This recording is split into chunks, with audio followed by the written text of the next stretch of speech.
அனைவருக்கும் காலை வணக்கம். இன்னைக்கு மே 17ஆம் தேதி அம்மை தடுப்பு மருந்து கண்டறிந்தவர் எட்வர்டு ஜென்னர். நேற்று கூட சொன்னோம், இம்யூனாலஜி அந்த தடுப்பூசியோட தந்தை, அது இவரான்னு சொல்லி பார்ப்போம்.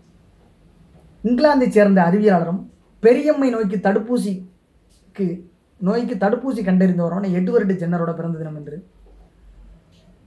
இவர் இங்கிலாந்தோட பெர்க்லே நகரில் 1749 பிறந்துடுறார்.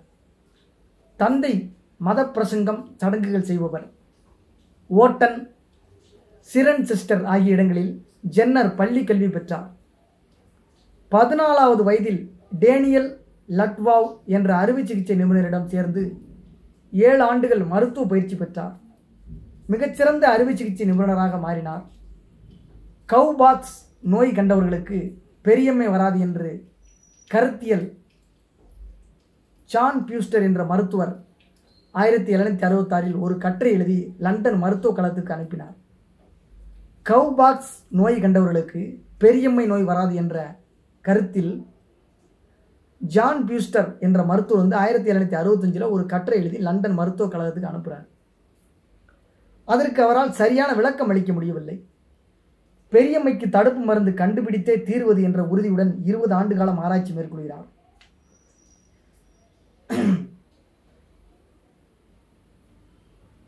1792 செயின்ட் ஆண்ட்ரூஸ் பல்கலைக்கழகத்தில் மருத்துவ பட்டம் பெறுகிறார்.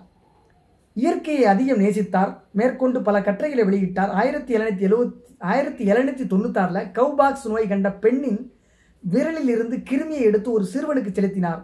சிறுவனும் நோயால் தாக்கப்பட்டான். 7 வாரங்கள் கழித்து பெரியம்மையால் தாக்கப்பட்ட ஒரு உடலில் இருந்து கிருமியை எடுத்து அதே சிறுவன் உடலில் செலுத்துகிறார். ஆனால் அந்த சிறுவனை பெரியம்மை நோய் தாக்கவில்லை. தொடர்ந்து பலரிடம் நடத்தப்பட்ட சோதனை வெற்றியடைந்தது. கவுபாக்ஸ் கிருமிகளை மென்மைப்படுத்தி ஊசி மூலம் ஒருவரது உடலில் செலுத்தினால், மென்மைப்படுத்தின்னு சொல்லி சொல்றாரு பாருங்க, அது ஒரு மெத்தடாலஜி. செலுத்தினால் அவரை பெரியம்மை நோய் தாக்காது என்பதை திட்டவட்டமாக நிரூபித்தார். ஆராய்ச்சி முடிவுகளை 1778 வெளியிட்டார். இயற்கையையும் மனித குலத்தையும் அளவு கடந்து நேசித்தவர் தனது இந்த அரிய கண்டுபிடிப்புகளுக்கு எந்த காப்புரிமையும் பெறாமல் இலவசமாக வழங்கினார். அம்மை குத்துதல் குறித்தும் ஆராய்ந்து கட்டுரைகள் எழுதினார். ஏழை எளியோர்களுக்கு இலவச அம்மை ஊசியை குத்தினார் ஜாப்ஸ். தினமும் இவரது அறைக்கு சுமார் 300 பேர் வரிசையில் நின்று அவருடைய அம்மை தடுப்பூசி போட்டுக்கொண்டனர். ஜென்னரை கௌரவித்து பிரிட்டிஷ் நாடாளுமன்றம் 1802 10,000 பவுண்டுகள் கொடுக்குறாங்க. 4 ஆண்டுகளுக்கு பிறகு மேலும் 20,000 பவுண்டுகள் வழங்குறாங்க.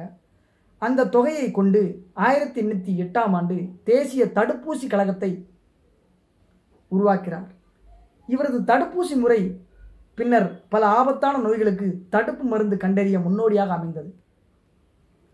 பெரியம்மை தடுப்பூசியால் ஜென்னரின் புகழ் உலகம் முழுவதும் பரவியது. அம்மை நோயை முழுவதுமாக விரட்டியவர் என்று இவரை உலகம் போற்றியது. மருத்துவ உலகத்துக்கு தன்னிகரில்லா கொடையை வழங்கி கோடிக்கணக்கான உயிர்களை காத்தவருமான மற்றும் நம்ம ஏற்கனவே நேற்று சொன்னோம், இந்த தடுப்பூசியோட தந்தை எட்வர்டு ஜென்னர்னு சொல்லி அதை இன்றைக்கும் அந்த வார்த்தையை போட்டிருக்காங்க. இவர் தான் தடுப்பூசி தந்தை. நேற்று என்ன அவர் பேர் என்னமோ ஒரு பேர் நம்ம சொன்னோன்னா, அவர் பேர் என்ன, மெச்னிகோவ். இவர் ஃபாதர் ஆஃப் இம்யூனாலஜி, நோய் தடுப்பியலின் தந்தை. அடுத்தடுத்த நாள் பிறந்திருக்காங்க பாருங்க.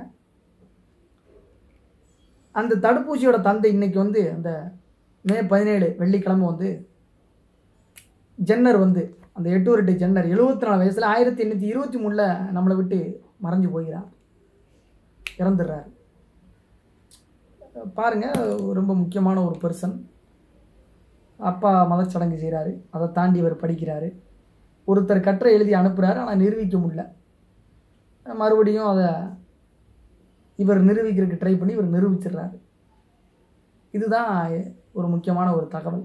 அந்த அம்மை தடுப்பூசியை கண்டறிதல், அதை ஒரு சிறுவனுக்கு செலுத்தி பார்க்குதல், அம்மை நோயை எடுத்து அம்மை தாக்கியவரோட நோயை, அந்த நோய் கிருமியை எடுத்து அம்மை இல்லாதவருக்கு தாக்குறது, சின்ன பையனுக்கு அவர் அஃபெக்ட் ஆகுறாரு. அதுக்கடுத்து மறுபடியும் எடுத்து செலுத்துறாரு.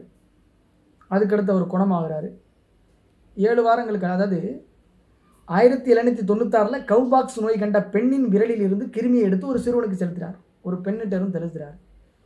கிருமியை எடுத்து சிறுவனுக்கு செலுத்தினோன்னே சிறுவன் வந்து நோயால் தாக்கப்படுறான். 7 வாரங்கள் கழித்து பெரியம்மையால் தாக்கப்பட்டவர் உடலில் இருந்து மறுபடியும் கவுபாக்ஸ் தாக்கப்பட்டவர்கிட்ட இருந்து செலுத்தி கவுபாக்ஸ் பையனுக்கு வந்துடுது. அதுக்கடுத்து பெரியம்மை தாக்கப்பட்ட உடலில் இருந்து எடுத்து அதே சிறுவன் உடத்துடுது. ஆனால் அந்த சிறுவனை வந்து பெரியம்மை தாக்கலை. எப்படி தான் வேக்சின் கண்டுபிடிக்கிறார். ஒரு வேக்சினை ஒரு கிருமியை வந்து இன்னொரு கிருமியால் அழிக்கிற மாதிரி. நன்றி, வணக்கம். நல்லா ஃபுல்லாக படித்து பாருங்கள், வீடியோவும் ஃபுல்லாக கேளுங்க. நன்றி, வணக்கம்.